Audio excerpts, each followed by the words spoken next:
Hi everyone, welcome to my channel Divya Kankanti.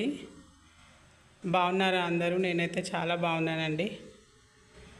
ఈరోజు నేను కాజు పన్నీర్ చేస్తున్నాను. కాజు పన్నీర్ మసాలా.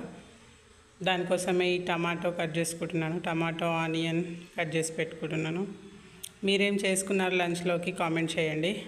చాలా ఈజీగా చేస్తానండి. నేను ఎక్కువ ఐటమ్స్ అలా ఏం యూజ్ చేయను, సింపుల్గా చేస్తాను. దానికోసం నేను కాజు కొంచెం బాగా వాష్ చేసి వాటర్లో సోక్ చేసుకుంటాను. అండ్ రెడ్ చిల్లీ కూడా వాష్ చేసి సోక్ చేసుకుంటాను.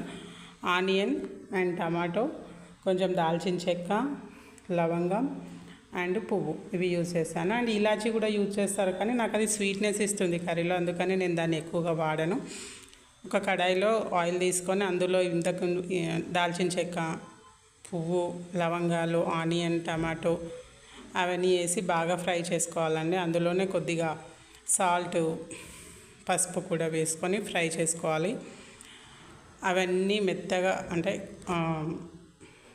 ఆనియన్ అంతా మంచిగా బ్రౌన్ కలర్లోకి రావాలి. టమాటో కూడా బాగా మగ్గాలండి, లేకపోతే కర్రీలో స్మెల్ వస్తుంది, పచ్చి స్మెల్ వస్తుంది కదా. కొంచెం అన్నీ బాగా ఇలా మగ్గిన తర్వాత వీటన్నిటిని ఒక మిక్సీ జార్లో తీసుకోవాలి. వీటన్నిటిని మనం పేస్ట్ చేసుకోవాలండి. ఈ మగ్గిన టమాటో ఆనియన్ తీసుకొని మిక్సీలో వేసుకొని మొత్తం దానిలో ఉన్నదంతా మిక్సీలో వేసుకున్న తర్వాత ఇందులోనే మనం కొద్దిగా, ఇక్కడ చాలామంది కొబ్బరి పొడి, పల్లీల పొడి కూడా కొద్దిమంది యూజ్ చేస్తారు, కానీ అదంతా వేసే టేస్ట్ వేరేలాగా వస్తుంది. సో అందుకని నేను గ్రీన్ చిల్లీ కూడా వేయలేదండి దీంట్లో, నేను కారం పొడి యూజ్ చేశాను. ఇందులోనే మనం సోక్ చేసుకున్నటువంటి కాజు అండ్ సోక్ చేసుకున్నటువంటి రెడ్ చిల్లీ ఉంటుంది కదా, రెడ్ చిల్లీ వేయడం వల్ల కొంచెం టేస్ట్ బాగుంటుందండి. సోక్ చేసిన రెడ్ చిల్లీ వేయాలి, నార్మల్ది కాదు. అండ్ ఇందులోనే పసుపు, కొంచెం జీలకర్ర వేసేసి వీటిని బాగా మెత్తగా, అందులోనే కారం పొడి కూడా, రెడ్ చిల్లీ పౌడర్ కూడా వేసుకోవాలి. మీ టేస్ట్కి తగినట్టుగా వేసుకోండి. సాల్ట్ ఆల్రెడీ నేను ఇంతకుముందే వేసాను కాబట్టి వేయట్లేదు. వీటన్నిటిని ఫైన్ పేస్ట్ లాగా చేసుకోవాలండి. చూడండి, ఇలా మెత్తగా ఉండాలి. మధ్యలో పలుకులు అలా కాకుండా చాలా స్మూత్గా ఉంటే మన గ్రేవీ అనేది చాలా బాగా వస్తుంది అనమాట. చాలా స్మూత్ పేస్ట్ చేసుకోవాలి. కాజు అనేది మధ్యలో ఇంత కూడా తగలకూడదండి, అంత కొంచెం సోక్ చేసుకుంటే అది బాగానే వస్తుంది మిక్సీ. అండ్ ఇక్కడ పన్నీర్ కట్ చేసుకుంటున్నాను నేను. చాలామంది పెద్ద క్యూబ్స్గా కట్ చేస్తారు, కానీ నాకు చిన్నగా ఉంటేనే ఇష్టం అండి. మరీ పెద్దగా ఉంటే కూడా ఆ పీసెస్ తినాలనిపించదు. చిన్నగా ఇలా చిన్న పీసులు ఉంటే కర్రీలో గ్రేవీ అంతా ఈ పన్నీర్కి పట్టేసి టేస్ట్ అనేది చాలా బాగుంటుంది. ఇందాక ఆనియన్ ఫ్రై చేసినటువంటి కడాయిలోనే కొద్దిగా ఆయిల్ వేసి ఈ పన్నీర్ని ఫ్రై చేసుకోవాలండి. పన్నీర్ని ఒక్కొక్కటిగా కడాయిలో పెట్టేసి కొంచెం బ్రౌన్ కలర్లో వచ్చే వరకు ఫ్రై చేసుకోవాలి. ఇవి అలాగే డైరెక్ట్గా వేసినా కూడా బాగుంటాయి. కొంచెం ఫ్రై చేసి వేయడం వల్ల ఏంటంటే క్రంచీనెస్ వచ్చి కర్రీ అనేది మనం కర్రీలో పన్నీర్ తినేటప్పుడు కొంచెం టేస్ట్ బాగుంటుందండి. అలాగే ఫ్రై చేయకుండా వేసుకుంటే ఏమవుతుందంటే చాలా స్మూత్గా మెత్తగా ఉంటాయి. ఇది కూడా బాగానే ఉంటుంది, ఫ్రై చేయడం వల్ల కూడా టేస్ట్ అనేది ఇంకొంచెం బాగుంటుంది అనమాట. కొంచెం బ్రౌన్ కలర్లోకి వచ్చేవరకు, ఇలా బ్రౌన్ కలర్లోకి వచ్చేవరకు ఫ్రై చేసుకోవాలి. ఇవి చాలా ఎక్కువ ఆయిల్ వేసుకొని కూడా ఫ్రై చేసుకోవచ్చు. ఓకే, ఆయిల్ తక్కువ తినాలనుకునే వాళ్ళు కొంచెం తక్కువ వేసుకొని ఫ్రై చేసుకోవాలి. అండ్ ఇలా ఫ్రై చేసుకున్న తర్వాత వీటన్నిటిని ఒక ప్లేట్లోకి తీసి పెట్టుకోవాలండి. చాలా టేస్టీగా ఉంటుంది ఈ కర్రీ, అండ్ ఈజీగా కూడా ప్రిపేర్ చేసుకోవచ్చు. రోటీస్లోకి, రైస్లోకి, దేంట్లోకైనా ఈజీగా తినేయచ్చు. చాలా బాగుంటుంది టేస్ట్ కూడా. వన్స్ ట్రై చేయండి. ఇది చాలా రకాలుగా చేస్తారు, నేనైతే ఇలా చేస్తున్నాను. ఇంకా చాలా ఐటమ్స్ వేసి చాలా రకాలుగా చేస్తాను. అండ్ చపాతీ కోసం నేను ఇక్కడ గోధుమ పిండి తడిపి పెట్టానండి, చపాతీలు చేయాలి.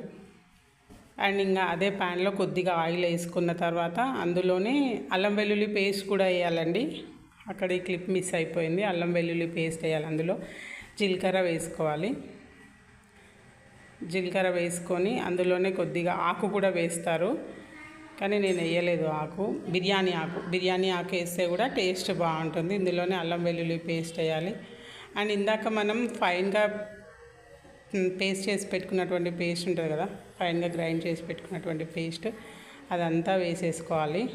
కాజు, టమాటో, ఆనియన్ అన్నీ వేసి పేస్ట్ చేసుకున్నాం కదా, అదంతా వేసేసుకొని బాగా మిక్స్ చేసుకోవాలండి. ఎంత కలర్ఫుల్గా ఉంది కదా గ్రేవీ అంతా. అండ్ ఇది బాగా ఉడకాలండి, లేదంటే అందులో పచ్చి స్మెల్ వస్తుంది. ఇందులో నేను పెరుగు యాడ్ చేస్తున్నాను, ఫ్రెష్ పెరుగు అండి. పుల్లగా ఇందులో యాడ్ చేస్తే టేస్ట్ బాగుంటుంది. ఫ్రెష్ది పెరుగు కర్డ్ యాడ్ చేస్తున్నాను. అదంతా బాగా మిక్స్ చేసుకోవాలి. అండ్ ఇదంతా బాగా ఉడికిన తర్వాత ఇట్లా ప్యాన్ నుంచి సపరేట్ అవ్వాలండి, అప్పుడే అదంతా గ్రేవీ టేస్ట్గా ఉంటుంది మనకు. ప్యాన్ నుంచి ఇలా సపరేట్ అవుతున్నప్పుడు మనం ఇందులో కొంచెం ధనియాల పొడి అండ్ పన్నీర్ మసాలా, ఇది ఆప్షనల్. ధనియాల పొడి అయితే వేసుకోవాలండి. పన్నీర్ మసాలా అనేది నేను ఎవరెస్ట్ పన్నీర్ మసాలా యూజ్ చేస్తున్నాను ఇక్కడ. ఎవరెస్ట్ పన్నీర్ మసాలా ఇది ఆప్షనల్, మీకు ఇష్టమైతే వేసుకోండి. చాలామంది తినరు. అండ్ ఇందులోనే గరం మసాలా, ఈ ఎవరెస్ట్ పన్నీర్ మసాలా ప్లేస్లో గరం మసాలా పౌడర్ కూడా వేసుకోవచ్చు, చాలా బాగుంటుంది. ఇదంతా మిక్స్ చేసిన తర్వాత బాగా మొత్తం మసాలాలంతా కర్రీకి పట్టేలాగా మిక్స్ చేయాలి. చేసిన తర్వాత ఇందులో మనం వాటర్ యాడ్ చేసుకోవాలి. ఇందులోనే వాటర్ యాడ్ చేసుకొని మనకి ఎంత కన్సిస్టెన్సీ కావాలో, అంటే మనకి గ్రేవీ కన్సిస్టెన్సీ ఎంత కావాలో అంత వాటర్ యాడ్ చేసుకోవాలి. వాటర్ యాడ్ చేసుకొని బాగా మిక్స్ చేసుకోవాలండి. మీకు లూజ్గా, చాలామంది గ్రేవీ నార్మల్గా లూజ్గా తింటారు కదా, ఎంత కన్సిస్టెన్సీ కావాలో అంత వాటర్ యాడ్ చేసుకోవాలి. వాటర్ యాడ్ చేసుకొని బాగా మిక్స్ చేసుకోండి. అక్కడ వైట్ పార్టికల్స్ కనిపిస్తున్నాయి కదా, అవి పెరుగు యాడ్ చేశాను కదా అందుకే. తర్వాత మనం ఫ్రై చేసి పెట్టుకున్నటువంటి పన్నీర్ని అందులో వేసుకొని బాగా మిక్స్ చేసుకోవాలి. మరీ ఫాస్ట్గా కలిపేయొద్దండి, ఆ పన్నీర్ ముక్కలు అనేవి విరిగిపోతాయి. నార్మల్గా ఇలా కదిలిస్తే సరిపోతుంది. లాస్ట్లో కొంచెం కొత్తిమీర యాడ్ చేసుకొని కొద్దిసేపు మనం లిడ్ క్లోజ్ చేసి పెట్టేసుకోవాలి. ఒక్క 5 to 10 minutes సిమ్లో పెట్టాలండి. స్టవ్ సిమ్లో పెట్టి క్లోజ్ చేసుకుంటే 5 to 10 minutes మనం బాయిల్ చేసుకుంటే ఇలా 5-10 minutes తర్వాత ఇలా ఆయిల్ పైకి వస్తున్నప్పుడు మనం స్టవ్ ఆఫ్ చేయాలండి. అంతే, కాజు పన్నీర్ మసాలా రెడీ అయిపోయింది. Thank you.